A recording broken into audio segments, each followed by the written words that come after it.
सार नोंथाङा बे समाव मा बुंगोन जिहेतु 2002 मायथाइयाव 27 जानुवारि महाराजा बिटिआर एकर्डआव जा दफा दंमोन बर' गामि सोनायनि जिहेतु मैया गुलाब सानखादारि बिथाङा 47टा गामिखौ थिसनबाय दा उदालगुरि डिस्ट्रिक्टआव बे समाव मा बुंगोन जों जोबोर गोजोननाय मोनदों गिबियावनो बिटिआरनि आथिखालनि चिफ प्रमद बर' बिथांखौ जों साबायखर बावदों आरो लोगोसे बे समावहाय जोङो गोसोखांदों आरो जोंनिफ्राय सिबिनाय जासिदों जाय सोमावसारगिरि बिथांमोना नोंथांमोना मिथिगौ बिसि सुक्तिनि समावहाय 1135 जन बर' फिसाफोरा मुंख्लं शहीद जादोंमोन आरो बेबायदिनो बिलटिनिफ्राय एनडिपिनिफ्राय गासै 5,000निबो बर' फिसाफोरा मुंख्लं जादोंमोन आरो बे गोथां थैनि बिनिमयाव दिनै बिसि बिटिसि आरो बिटिआर एकर्ड जाफैबाय आरो बिटिआर सुक्ति मथे जोंहा 3 नं 1 दफा मथे सनितपुर आरो लखिमपुरनि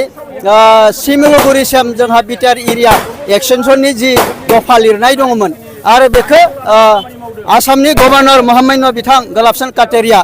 बेखौ नटिफिकेशननि जुगिदि मैया फोसावबाय आरो बिनि थाखायनो सारा बिटिआर ओनसोलाव जोङो गोजोननायजों दिनै बमा जोङो गावदों क्रेकार सेलिब्रेसन जों खालामदों आरो बेयावहाय बर'फोरजों लोगोसे गुबुन गुबुन बे बिटिआर ओनसोलाव थानाय हारि माहारि बिथांमोनाबो बे ओनसोलाव बिटिआर सुक्तिनि उनावहाय खोब गोजोनै दिनै जोङो रायजो जानो हानायखौ नुदों आरो बे ओनसोलाव जोबोद जौगाबोदों आं मिजिंथिदों बे सुक्तिनि जुगिदि बे ओनसोलाव अरायथा गोजोन फैसिगोन आरो बे ओनसोलाव जिखिनि जाय सुबुं माहारि जनगोष्ठी दङ बिथांमोना बे ओनसोलाव अरायथा संसार जानानै गाव गावनि राव थुनलाइ हारिमु बेखौ लानानै जौगाखांनानै खर' दैखांनानै जोङो रायजो जानो हासिगोन आरो जोङो बर' माहारिनि गांनाय उखैनाय बेखौ दिनै जोङो प्राय 80 जौखोन्दो जों फोजोबनो हाबाय होननानै जों दिनै बुंनो हायो आरो फैबाय थानाय समावहाय बे बिटिआर सुक्ति जुगिदि जि बांसिन बर' कन्टिगुवास एरिया बियो दिनै बिटिआर बड'लेण्ड टेरिटरियेल रिजन हिसाबै बियो जिहेतु जाबाय आरो बे रिजनानो मोनसे समावहाय जोंनि जि 20% 10% जोंहा जि मावनो गोनां दङ बे फैबाय थानाय समाव मावफुंनायनि जुगिदि बे आलादा बड'लेण्ड मोनसे समाव जाहैसिगोन बेखौ जों मिजिंथिदों दिनै बिटिसिनि 40टा समस्तिया बारायनानै 54 आरो 6 जन नमिनेसननि जुगिदि गासै 60टा समस्ति जासिगोन आरो फैबाय थानाय समावहाय नोंथांमोना मिथिगौ 2026 मायथाइयावहाय जोंहा अल इन्डिया अल भारतआवनो गासै पार्लियामेन्टारि समस्तिया बेयाव रिकनस्टिटिउट जागोन आरो आसामनि जेसेबां 126टा समस्ति दङ बेबो गोदानै दाफिनजागोन आरो बेबायदिनो जोङो मिजिंथिदों फैबाय थानाय समाव जोङो बिटिआर ओनसोलावहाय जोङो 2-3सो जों एमपि मोनगोन बा 3 मोनाबाबो जों 2 एमपि मोनगोन आरो बे ओनसोलाव जोङो दिनै 15टासो जोङो एमएलए सिट मोनगोन आरो बेबायदिनो बे गासै एमएलए एमपि आरो काउन्सिलनि गासै 60 जन जि रिप्रेजेन्टेटिभ दैदेनगिरि बेखौ लानानै बे ओनसोलनि जौगानायखौ मावफुंनो हागोन बेनि थाखायनो गासैबो बिसिनि सागानगिरि बिटिसिनि सागानगिरि बिटिआरनि सागानगिरि आरो बर'नि गासै हारि माहारि आरो बेजों लोगोसे दिनै आसामनि गुबुन गुबुन बे बिटिआर ओनसोलनि বিভিন্ন जाति जनगोष्ठी जाय जोंनि सोमावसारनायखौ मदद खालामदों बिथांमोनखौ साबायखर बावनाय थाबाय आरो मिडिया नोंथांमोनखौबो साबायखर बावनाय थाबाय दिनै बे क्रेकार सेलिब्रेसनाव बाहागो लानायनि थाखाय गासै जोङो बे ओनसोलनि मेलेमजिबि बिथांमोन आबसुनि दैदेनगिरि जोंनि इउपिपिएलनि दैदेनगिरि बे टाउन प्राइमारिनि गासै दैदेनगिरि गासैखौबो साबायखर बावनानै आंनि बे सुंद' मेसेजखौ दिनै फोजोबबाय गोजोन्थों बे समाव सार बिथांनिफ्राय मिथिनो लुगोन जिहेतु दिनै बिटिआर थानि 47टा गामिया दिनै उदालगुरि डिस्ट्रिक्टआव हाबनायनि गुलाब सानखादारि बिथाङा फोसावना होबाय बे समाव मा बुंगोन नोंथाङा गोबां रंजानाय दिनै जों उदालगुरि डिस्ट्रिक्ट इउपिपिएल हिसाबै आरो रायजो राजानि मददजों दिनै बे जिथुनिखि बिटिआर सुक्तिनि जि दफा बाउन्डारि एक्सटेनसन जानाय बे बाथ्राया जे मैया गभर्नरजों फोसावजाबाय बेखौ जों वेलकाम खालामदों गोसो गोरबोनिफ्राय आरो लोगोसे जों आसाम गभर्नमेन्टनिसिम मोनसे खावलायबावदों जे माखासे गामि जिखिनि बाखि दंबावो बेखौ थाबैनो मावफुंना होनांगौ बेखौ जों खावलायदों आरो जों सानदों थारैनो दिनै जे बिटिआर सुक्तिनि गेजेरजों जे गोबां मानसिफ्रानो बुंदोंमोन जे बे बिटिआर सुक्तिया जाफुंनाय नङा गामिफ्रा हाबनाय नङा अपोजिसनफ्रा बुंदोंमोन जे मोनसेबो गामिया हाबनाय नङा सोरबाथ' बुंदोंमोन जे बे बिटिआर एकर्डआ खामानि गैया बे दावदै गला बे बिटिआर एकर्डखौ सावनानै गारनांगौ बेफोरबायदि गासैबो बाथ्राखौ बुंदोंमोन आं दिनै खावलायगोन जायफ्रा दिनै बेबायदि बुंनानै मानसिफोरखौ नंखाय बाथ्रा बुंनानै मिसलिड खालामनो नाजागोन आं बिथांमोनखौ खावलायदों जे दिनै बर'फ्रा 3 सुक्ति खालामबाय आरो बे मोनफ्रोमबो सुक्तिनि गेजेरजों बर'फ्रा एसे 1 स्टेप एनादार स्टेप बेबायदि जों जौगाबोबाय थादों दिनै बिटिआर सुक्तिनि गेजेरजों थारैनो जों जौगागोन जिथुनिखि बिटिसि सुक्ति बेनि गेजेरजों जेसेबांखिनि जौगाबाय आरो बिटिआर सुक्ति बेनिख्रुइ आरो बांसिन जौगागोन बर'फ्रा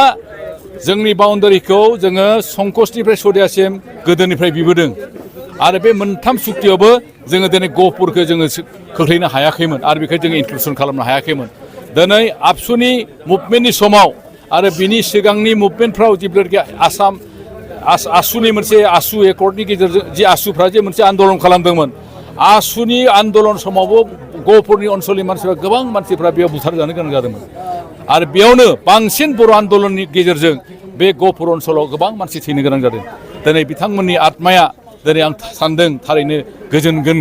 दिनैनि बे समावहाय जे दिनै बर'फोरनि गेजेराव जे आन्दलननि समाव दिनै 5,000निबो बांसिन मानसिफ्रा मुंख्लं जाबाय एनडिपि आबसु गासैखौबो लानानै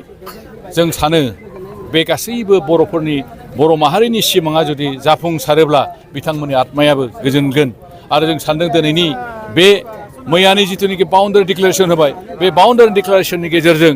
बेखौ बयबो बर' रायजो राजाफ्रा पलिटिक्स खालामाजासेनो बयबो गनायलायनांगौ बे अपोजिसनफ्रा दिनै सोरबा खेंख्रा खेंख्रि बुंबाय थानानै जेबो लाब गैया बे खामानिखौ जों बर' जाथि हिसाबै सिगांनिफ्रायनो जों मावबोनो नाजादों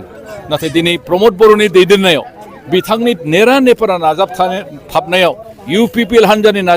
नाजाथाबनायाव दिनै बे बाउन्डारियादि जानानै फैबाय बेखौ जों बयबो साबायखर होनांगोन आरो जों सान्दों दिनै बे बिटिआर सरकारा जुदि एनदार 15 years 20 years थायोब्ला जों थारैनो जोंनि बे ओनसोलाव थानाय बर'फोरजों लोगोसे गुबुन गुबुन जाथिफोरनि गेजेराव जों जौगानाय लाबोनो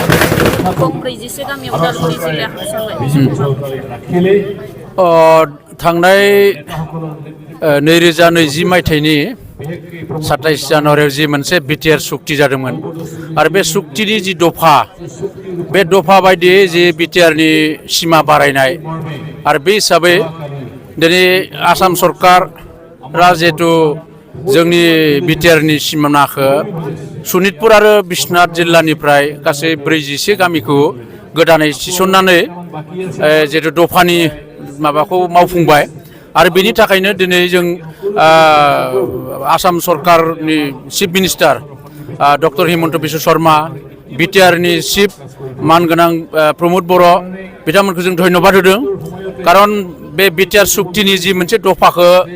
गोथारै मावफुंना होबाय आरो बेनि दारै जोंनि बिटिआरनि सिमनाया बारायबाय आरो जों गोजोनदों जे जोंनि बिटिआरनि जिथु सिमनाया बारायनानै जोंनि बिटिआरखौ जिथु आवगायहोबाय आरो बेनि थाखाय जोङो आसाम सरकार आरो बिटिआरनि चिफ बिथांखौ धन्यबाद होदों आरो आसा खालामदों जे बाखिखिनि जिखिनि गामि हाबनांगौ दङ बेखौ गोख्रैनो सोगोन बारायबावगोन आरो जोङो जोबोद गोजोनदों जे जोंनि बिरोधि दलफोरा जे बिटिआराव गोदानै मोनसेबो गामि हाबा होननानै बुंदोंमोन बिथांमोना दिनै स्वीकार जानांगोन जे खरसाखै प्रमद बर'नि जि सुक्ति बिटिआर सुक्ति बे सुक्तिनि मोनफ्रोमबो दफाया भारत सरकारा आरो आसाम सरकारनि दारा मावफुंजागासिनो दं आरो जागोन आरो जों आसा खालामदों मोजाङै बे सुक्तिनि मोनफ्रोमबो दफाया जाफुंसारगोन आरो दिनै जोङो 41 गामिखौ जिथु गोदानै थिसननानै होबाय बिनिनो जों मोनसे बिजय उत्सव खुंनाय हिसाबै दुलाराय बर' फरायसा खौसे आफादनि बे गोथार जे मुंख्लं खाम्फा बे मुंख्लं खाम्फायाव ज' जानानै मुंख्लंफोरखौ गोसोखांनानै बिथांमोननि फारसे खर' गंग्लायनानै जों मोनसे रंजानाय माने फालिदों बेहाय दसे समनि थाखाय आरो बेखौनो जोङो दिनै भारत सरकार आरो आसाम सरकारजों धन्यबाद होदों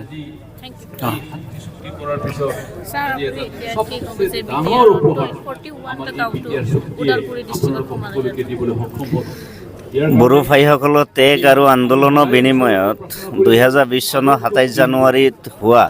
বিটিআৰ চুক্তিৰ যি 3.1 দফা এই দফা অনুযায়ী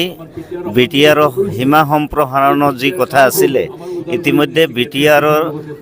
আন্দোলনকাৰী নেতাসকল তথা চৰকাৰ অসম চৰকাৰ বিশেষকৈ অসমৰ মুখ্যমন্ত্ৰী ডক্টৰ হিমন্ত বিশ্ব শৰ্মা ডাঙৰীয়া তেখেতৰ নেতৃত্বত প্ৰমোদ বড়ো ডাঙৰীয়াৰ নেতৃত্বত আৰু নিখিল বড়ো ছাত্ৰ সন্থাৰ নেতৃত্বত যি বিটিআৰ একৰ্ড একৰ্ডৰ লগতে এই দফাৰ যিটো সীমা সম্প্ৰসাৰণ ইতিমধ্যে শোণিতপুৰ, বিশ্বনাথ, গহপুৰ আৰু লখিমপুৰৰ চিমলুগুৰিলৈকে যি BTRৰ সীমা সম্প্ৰসাৰণ হৈছে,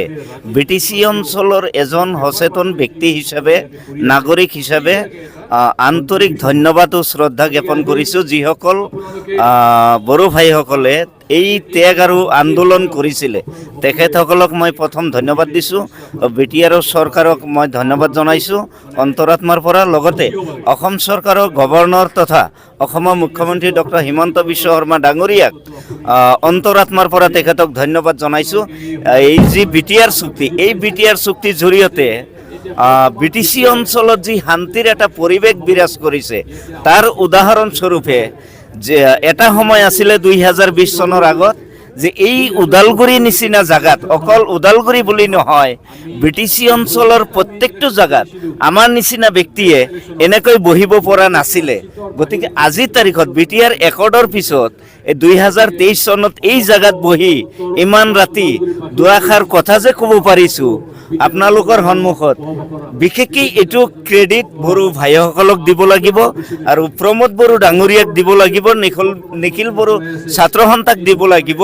আৰু NDBৰ যিসকল প্ৰাক্তন কেডাৰ আছিলে তেখেতসকলক দিব লাগিব যে আজি যি শান্তিৰ এটা পৰিৱেশ BTC অঞ্চলত বিৰাজ কৰিছে তাৰ কাৰণে BTC অঞ্চলৰ ফালৰ পৰা মোৰ অন্তৰাত্মাৰ পৰা ধন্যবাদ জনাইছোঁ। জানুৱাৰীयाव BTR दफायावहाय सानजाथिं 41 गामि बर' गामिफोरखौ सुस्रांनायनि दफा दंमोन। बेखौ मैया क्लाब सेक्रेटारि बिथाङाहाय मोनसे हाबाफारिनि गेजेरजों नटिफिकेसन बा फोसावना होनाय जाबाय। बेनि सायावहाय आङो मा बुंनो होनबा जों जोबोद गोजोननाय मोनदों, नङा होमबा? माखासे BTRआवहाय हाबनो गोनां बा BTRआवहाय माखासे थालांनाय गामिफोरखौहाय मैयाहाय फोसावनानै होबाय जे 41टा गामिफोरा BTRआवहाय हाबबाय। दा बेखौहाय मिन्थिनानै बा जोङो जोबोद गोजोननाय मोनदों आरो बिनि थाखायनो दिनैहाय